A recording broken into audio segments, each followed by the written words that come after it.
Saúdo a todos com a paz do Senhor. Vamos com nosso propósito, 150 salmos em 150 dias. Hoje vamos meditar um pouco no Salmo 39. Não perca logo após a leitura do Salmo a reflexão sobre o que Deus tem para falar para nós nesta hora, através da sua palavra. Ao músico-chefe para Jedutum, Salmo de Davi. Eu disse: tomarei cuidado nos meus caminhos, para que eu não peque com a minha língua. Manterei minha boca como um freio, enquanto o perverso estiver diante de mim. Estive mudo em silêncio. Eu mantive a minha paz para o bem, e a minha tristeza foi agitada. Meu coração estava ardente dentro de mim, enquanto eu meditava. O fogo queimava, então eu falei com a minha língua: Senhor, faz-me conhecer o meu fim e a medida dos meus dias, o que ela é, para que eu possa saber o quão frágil eu sou. Eis que tu fizeste meus dias como um palmo, e minha idade é como nada diante de ti. Verdadeiramente todo homem em seu melhor estado é totalmente vaidade. Selá. Certamente todo homem caminha em uma aparência vaidosa. Certamente se perturbam em vão. Ele amontoa riquezas e não sabe quem as apanhará. E agora, Senhor, pelo que espero, minha esperança está em ti. Livra-me de todas as minhas transgressões. Não faças de mim a vergonha dos tolos. Eu fiquei mudo, não abri a minha boca, porque tu o fizeste. Remove teu golpe para longe de mim. Estou consumido pelo golpe de tua mão. Quando com repreensões tu corriges o homem pela iniquidade, fazes com que sua beleza se consuma como a traça. Certamente todo homem é vaidade. Selá. Ouve minha oração, ó Senhor, e dá ouvido ao meu clamor. Não retenhas tua paz as minhas lágrimas, porque sou um estrangeiro contigo, e um peregrino com todos os meus pais foram. Poupa-me, para que eu possa recuperar minha força. Antes que eu me vá daqui e não seja mais. Glória a Deus. Que Deus nos conceda o entendimento da sua palavra, porque esse salmo, ele é um salmo de sabedoria, ao mesmo tempo que é uma lamentação pessoal. O rei Davi, ele lamentava por tudo que ele estava passando. Nós vimos no salmo anterior, Salmo 38, quando ele passava por enfermidades, ele sofria porque tinha consciência do seu pecado. E aqui ele faz essa lamentação, ele relata a brevidade da vida e reflete sobre a sua mortalidade e a fragilidade da vida. Ele diz que tudo é vaidade, assim também o seu filho teve essa conclusão, porque Salomão reinou de uma forma grandiosa e gloriosa quando ele disse para Deus na sua humildade que não tinha capacidade para reinar tão grande povo, não tinha as habilidades que o seu pai Davi tinha. E Deus lhe concedeu um pedido e ele disse: eu quero sabedoria. E Deus lhe deu sabedoria como nunca houve igual. E com isso ele teve também muita riqueza, muita glória, muita honra. Porém, ele caiu na sua falta de discernimento e constância na presença de Deus, se deixou levar por suas mulheres, por outros deuses, e assim ele chegou ao fim dos seus dias e entendeu e expressou: lá no livro de Eclesiastes, tudo é vaidade. Vaidade, vaidade, tudo é vaidade. Porque toda a glória que se possa ter aqui na terra, tudo que se possa alcançar é apenas vaidade. Mas o que realmente importa é o que nós vamos meditar um pouco agora. Nós vemos que ele fala no início: eu tomarei cuidado nos meus caminhos para que eu não peque com a minha língua.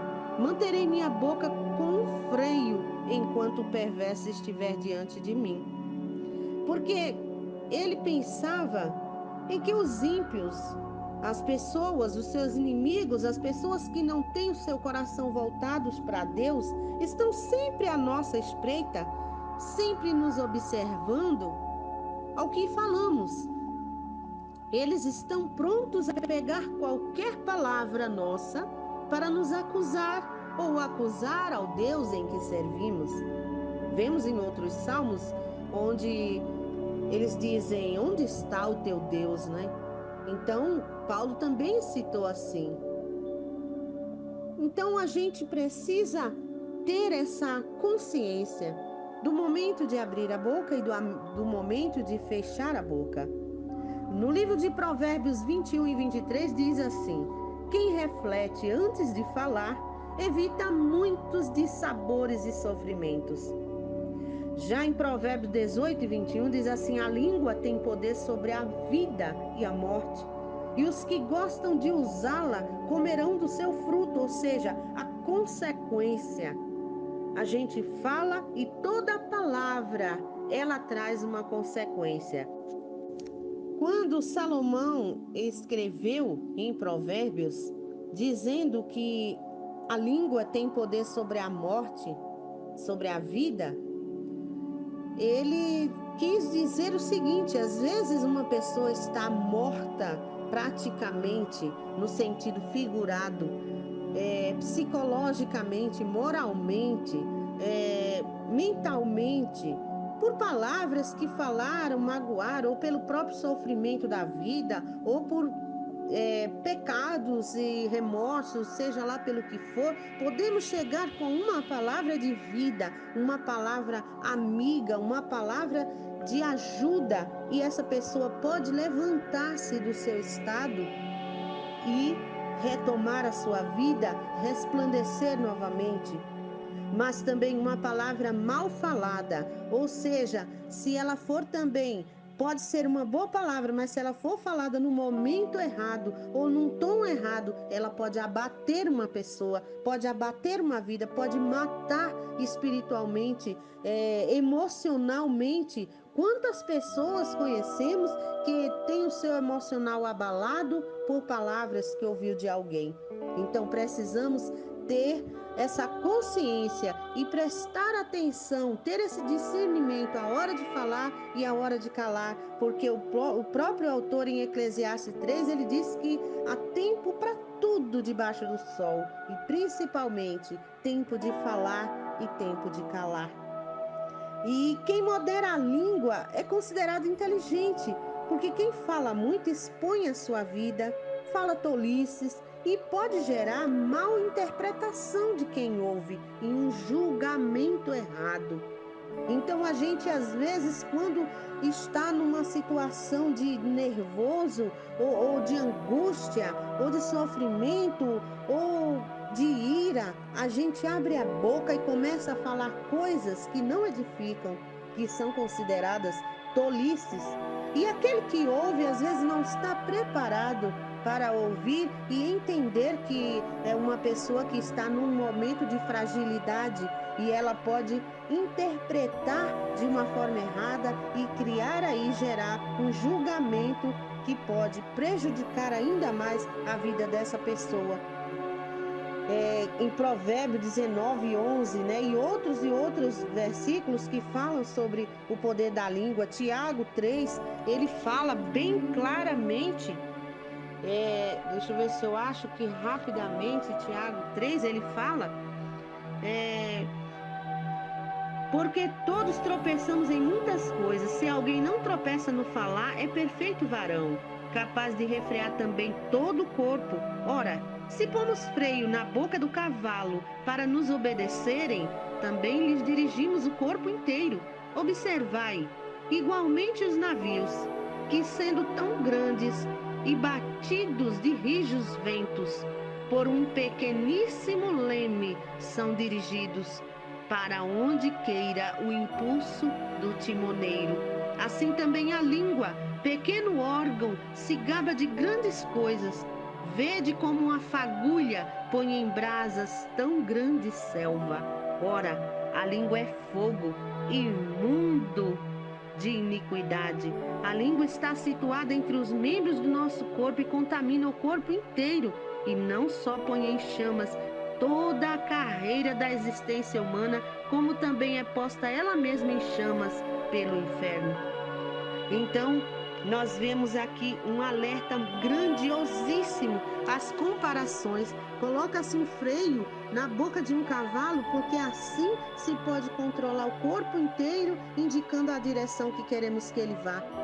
E assim também um navio tão grande, um pequeno leme, ele também pode ser conduzido de uma maneira precisa para ir para onde o seu guia quer levá-lo. Então, assim, se o ser humano consegue controlar sua língua, consegue também controlar grande parte do seu corpo e da sua existência. Então, a gente vê ainda que ele falou aqui, falou que esteve mudo, né? Mas que o coração estava ardendo. Ele disse que a tristeza também foi agitada. Então sabemos que a pessoa que está no sofrimento e ela se cala, tem essa parte boa, a parte positiva de calar-se ante o sofrimento, mas precisamos nos expressar para Deus. Porque não ficar também com tudo guardado, porque ele disse que enquanto ele ficava calado, a tristeza foi agitada e o coração ardia dentro dele, enquanto ele meditava, era como um fogo que queimava. Então a gente também precisa saber expressar, porém saber a hora certa e expressar sim, sempre diante de Deus, porque Ele tem as misericórdias infinitas. Ele é que nos entende, porque Ele nos criou, Ele nos formou e é Ele que tem o controle de todas as coisas. Por isso é a Ele que devemos expressar. E ele fala: não sei, certamente o homem caminhava em uma aparência vaidosa. Ele disse, aliás, no 5, eis que tu fizeste meus dias como um palmo, e minha idade é como um nada diante de ti. Certo que os nossos dias são poucos diante de Deus, que é dono da eternidade. Ele não conhece no sentido de não se ater. Ele não se atém ao nosso tempo limitado aqui na terra de 24 horas por dia. Ele é a eternidade inteira. Para ele, um dia é como 1000 anos é como um segundo e assim sucessivamente. Mas o salmista expressa aqui que ele fez a nossa vida como um palmo apenas. E nós sabemos que quando morremos, somos colocados 7 palmos abaixo da terra. E a minha idade é como um nada diante de ti. Verdadeiramente, todo homem em seu melhor estado totalmente é vaidade. E aí vem Selá. Selá é uma pausa para reflexão. E aí ele vê que tudo é vaidade. Por melhor que seja o estado, por mais alto que esteja o status, o dinheiro, a riqueza, a saúde, tudo é vaidade. E o que realmente importa, né? Quando ele disse assim, no 4, Senhor, faz-me conhecer o meu fim e a medida dos meus dias, o que ela é. Ele quer saber o que é a minha vida, para que serve, para que eu possa saber o quão frágil eu sou. Quantas pessoas vivem, a maioria delas eu posso arriscar em dizer, que vivem na vida sem saber sequer qual o propósito da sua vida. Por que eu nasci? O que é que eu estou fazendo aqui? Para que servem os meus dias? Se eu sofro tanto, só serve para sofrer? E aqueles que acumulam bens, ele diz aqui que amontoam, no 6 ele diz, ele amontoa riquezas e não sabe quem as apanhará, ou seja, não sabe para quem vai deixar e o que vão fazer com toda a riqueza que ele acumulou aqui na terra. Certa vez Jesus fez uma parábola do homem insensato. O homem juntou para si muitos celeiros, e ele disse, alma minha, tens muitos bens para o teu proveito, para o teu deleite.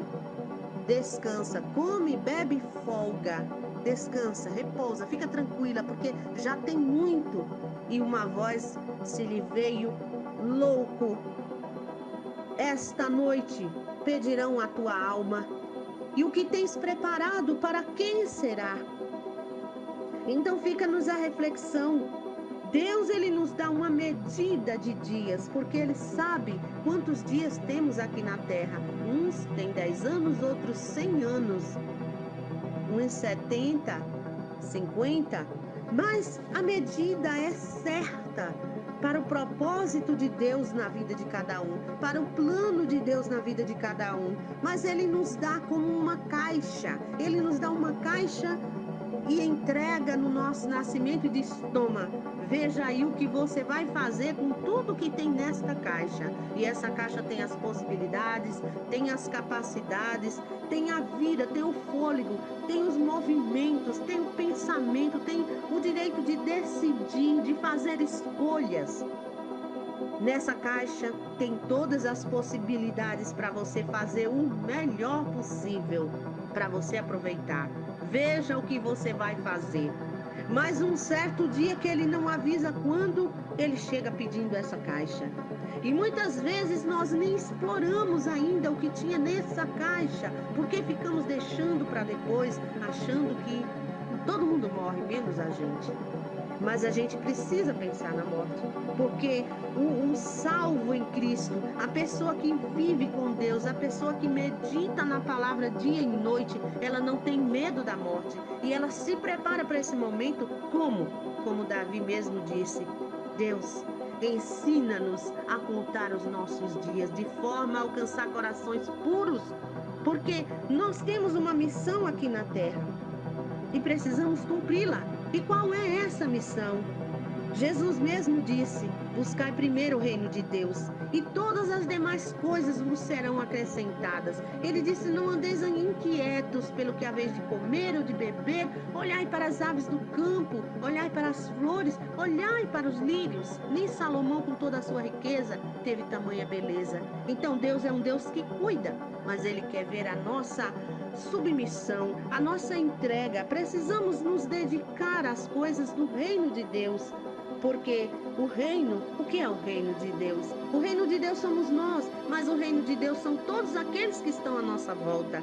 O reino de Deus precisa ser buscado. O que é que eu posso fazer pelo reino de Deus? Ou seja, Deus não precisa que eu faça nada por Ele nem para Ele, mas Ele quer me usar como instrumento, Ele quer usar você como instrumento para ajudar a outros. Se você se acha que já encontrou a luz, procure iluminar outras pessoas e assim você vai estar trabalhando para o reino de Deus.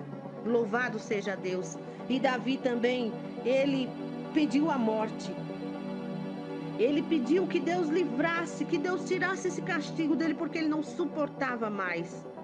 E ele disse no último versículo: poupa-me, para que eu possa recuperar minha força. Antes que eu me vá daqui e não seja mais, ou seja, antes que eu morra. Mas ele chegou mesmo a pedir que tirasse, porque não suportava o sofrimento. E nós lembramos de Elias, quando estava ameaçado de morte por Jezabel, embaixo de uma árvore, ele pediu a morte. Nós lembramos também de Jó, que desejou a morte, no capítulo 7 e o versículo, vamos ver aqui o versículo rapidamente para encerrar, 15, para que minha alma escolha o estrangulamento e a morte ao invés da minha vida. Eu a detesto, não viveria para sempre. Deixa-me sozinho, porque os meus dias são vaidades. E aí ele começa a se lamentar, a desejar a morte. E aí vem Bildade, o suíta, um dos seus amigos que chegava, e ele disse para ele: por quanto tempo tu falarás essas coisas, e por quanto tempo serão as palavras da tua boca como um vento forte? Acaso Deus perverte o julgamento? Ou acaso o Todo-Poderoso perverte a justiça? Se os teus filhos pecaram contra ele, ele os lançou fora por causa de sua transgressão. E se tu buscares a Deus cedo e fizeres tua súplica ao Todo-Poderoso, se tu fores puro e reto, certamente agora ele acordaria para ti e fará a habitação da tua justiça próspera. Louvado seja Deus. E a gente que conhece a história de Jó sabe que Jó, ele falou contra a sua própria vida, ele desejou a morte, mas ele não amaldiçoou a Deus como a sua esposa sugeriu. E não podemos falar dela também, porque a situação que ela via, ela não estava pelo Espírito. Ela viu aquele sofrimento dele que não tinha jeito. E ela disse: amaldiçoa esse teu Deus e morre. Como é que pode sofrer tanto assim, né? Mas ele foi fiel, não blasfemou, assim como Davi também. Davi pecou, Davi se lamentou, Davi desejou a morte, Davi fez tantas coisas, mas ele foi segundo o coração de Deus. Por quê? Porque ele se humilhava. Sempre que ele estava em falta com Deus, sempre que ele pecava, transgredia as leis de Deus, os mandamentos, as ordens, ele se humilhava, ele pedia perdão, ele se humilhava, ele se arrependia e ele glorificava o nome do Senhor, ele engrandecia, ele reconhecia a soberania de Deus e ele sempre dizia: tu és a minha rocha, tu és o meu socorro, tu és a minha força.